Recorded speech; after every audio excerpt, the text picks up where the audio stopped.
শহর কলকাতার অন্যতম আইকনিক পরিবহন তার হলুদ ট্যাক্সি। 1909 সালে কলকাতার চৌরঙ্গীতে প্রথম ট্যাক্সি চালু করে একটি ফরাসি কোম্পানি। তবে লাল রঙা সেই ছোট্ট গাড়িগুলো মাত্র 2 জন যাত্রী নিয়ে কেবল বিশেষ কয়েকটি রুটেই যাতায়াত করত। পরে 1962 সালে স্বাধীন ভারতে তৈরি প্রথম গাড়ি অ্যাম্বাসেডরকে ট্যাক্সিতে পরিণত করার প্রস্তাব দেওয়া হয় এবং এরই সঙ্গে সহজে দৃষ্টি আকর্ষণ করার জন্য লালের বদলে হলুদ এবং হলুদ কালো এই 2 রঙের ট্যাক্সিও চালু হয়।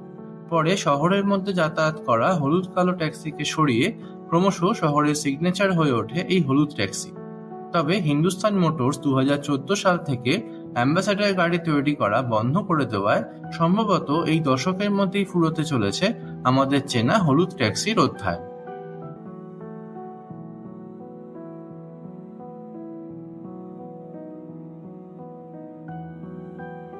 আজ থেকে প্রায় 100 বছর আগে 1921 সাল নাগাদ ব্রিটিশ ইঞ্জিনিয়ার হার্লি ডারড্যাম্পেল লন্ডনের অনুকরণে কলকাতায় টিউব রেল বা মেট্রো চালু করার প্রস্তাব দেন।